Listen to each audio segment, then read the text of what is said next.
எப்படி இருக்கிறீங்க? ஒவ்வொரு நாளும் தேவன் நம்மளை கூட்டி கொடுக்கிறார். அதற்காக தேவனுக்கு நம்ம நன்றி சொல்வோம்.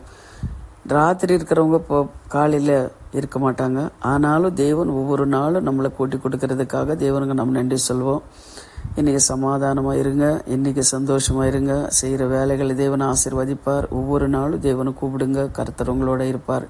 உங்கள் தேவைகளை தேவன் சந்திக்கிறவராக இருக்கிறார். இன்று கூட நம்ம ஒரு வசனத்தை எடுத்து நம்ம வாசிக்கலாம்.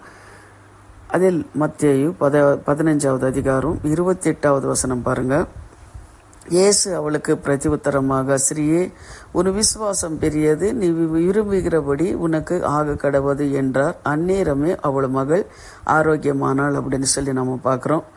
ஆனால் இப்போ இதில் பார்க்கும்போது கானான ஸ்ரீ அவள் என்ன பண்ணுறாலாம், கானான ஸ்ரீ வரா ஆண்டவர்கிட்ட கேட்குற கானான ஸ்ரீ ஒருத்தி அவரிடத்துல பாருங்க, 22வது வசனம் பாருங்க. அதிலவே கானான ஸ்ரீ ஒருத்தி அவரிடத்துல வந்து, ஆண்டவரே, தாவீதின் குமாரனே, எனக்கு இறங்கும் என்றால், என் மகளு பிசாசினாலே கொடிய வேதனைப்படுகின்றாள் அப்படின்னு சொல்லி இயேசு கிறிஸ்து கிட்ட வந்து கேட்கிறாள்.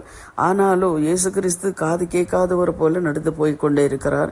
ஆனால் சீஷர்கள் எல்லாம் வந்து சொல்றாங்க, ஆண்டவரே, அப்போ அவர் அந்த ஸ்ரீ பின்தொடர்ந்து வந்து கொண்டே இருக்கிறது, ஏதாவது ஒரு வார்த்தை நீங்க சொல்லிடுங்க ஆண்டவரே அப்படின்னு சொல்றாரு.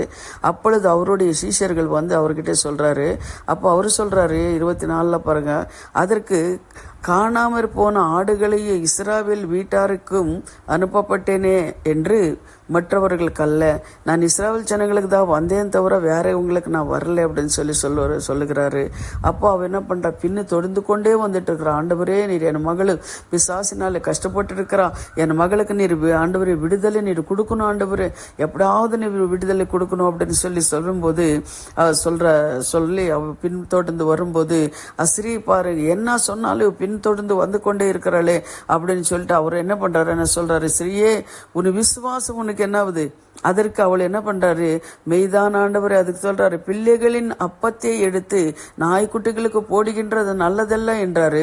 அதற்கு அவள், மெய்தான் ஆண்டவரே, ஆகிலும் நாய்க்குட்டிகளையே தங்கள் எஜமானிகள் மேஜைகளிலிருந்து விழும் துணிக்கைகளையே தின்றுமே என்றாள். அவள் விசுவாசம் பாருங்க, அவளை தின்றுமே என்றாள். இயேசு அவளுக்கு பிரதி உத்தரமாக, ஸ்ரீயே, உன்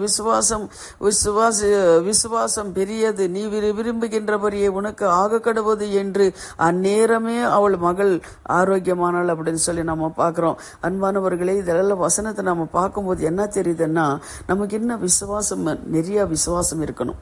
ஏன்னா பாருங்க, அந்த ஸ்ரீ வேற ஜாதியில இருந்து வந்தவளுதான்.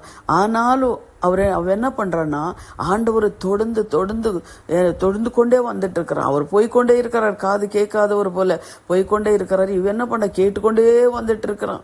அழுகுறான், ஐயோ, என் மகளை பிசாசு பிடினாலே பிடிச்சிட்டு இருக்கிறான் ஆண்டவரை, பிசாசு. ஆனா அவளுக்கு விடுதலை வேண்டும் ஆண்டவரே அப்படின்னு சொல்லி அவ என்ன பண்ண, தொடர்ந்து வந்து கொண்டே இருக்கிறாங்க. சீஷர்கள் எல்லாம் சொல்றாங்க, ஆண்டவரே ஏதாவது அவளுக்கு சொல்லுங்க.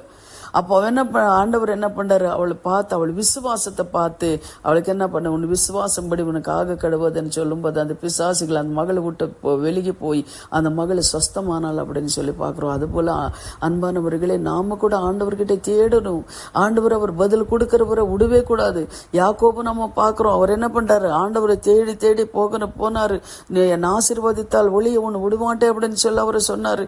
அதனால என்ன பண்றாரு, ஆண்டவர் அவர் ஆசீர்வதித்தார் அப்படின்னு சொல்லி கூட நம்ம பார்க்கிறோம். அதே போல இன்னொரு வசனத்து கூட பாருங்க, சங்கீதம் 145:19, அவர் தமக்கு பயந்தவர்களுடைய விருப்பத்தின்படியே செய்து அவர்களை கூப்பிடுகிறவர்களை கேட்டு அவர்களை ரட்சிக்கிறார். அவருக்கு என்ன, அவருக்கு பயந்தவர்கள், அவர் மேல விசுவாசம் உள்ளவர்கள், அவர் கூப்பிடுகிறவர்கள் சத்தத்தை கேட்டு அவர் விடுதலை கொடுக்கிற அப்படின்னு சொல்றார். அது போல நீங்க என்ன பண்ணுங்க, விடாதீங்க. ஆண்டவர் ஆசீர்வதித்தால் ஒளிய நான் விடமாட்டேன் அப்படின்னு சொல்லி பிடிச்சிக்கோங்க. காலையில சாயந்தரம் நல்ல ஜபம் பண்ணுங்க, வேதத்தை வாசிங்க, எனக்கு சொப்பன மூலமா வசனங்கள் மூலமா தேவநீர் பேசுங்கன்னு சொல்ல அவரை பிடிச்சிக்கோங்க. கண்டிப்பா அவர் பேசுறவரா இருக்கிறாரு, இப்ப இருக்கிற தேவனா இருக்கிறார். அது காது இருந்து கேட்கிறவரா இல்ல, கண் இருந்து பார்க்காத பொல்லாதவர் கிடையாது. அவருக்கு எல்லாம் அவர் என்ன பண்ண உண்மையுள்ள தேவன், அவர் உயிருள்ள தேவன். அதனால உங்களை பிள்ளைங்க கண்டிப்பா ஆண்டவர் உங்களை வாழ்க்கையில அற்புதங்கள் செய்வார். இப்போ ஜெபிக்கலாம். எங்களை அன்பாய் நேசிக்கிற பரலோக பிதாவே, சர்வ வல்லமுள்ள தேவனே, கேட்கிற ஒவ்வொரு பிள்ளைங்களும் தேவனை இரட்சித்து பாதுகாத்து ஆசீர்வதித்து தகப்பனே ஸ்தோத்திரம் கர்த்தாவே. என்கிட்ட வர்றவங்களை நான் ஆண்டவர் ஒரு நாளும் தள்ள மாட்டேன்னு சொன்ன அந்த வசனத்துப்படி கர்த்தாவே என்னென்ன காரியத்துக்கு பிள்ளைங்களை ஜெபிக்கிறாங்களோ அவங்களுக்கு விடுதலை தேவன் இருக்கொடுங்க. ஏசையா ஸ்தோத்திரம், இயேசுவின் நாமத்தினாலே பிதாவே, ஆமென். God bless you.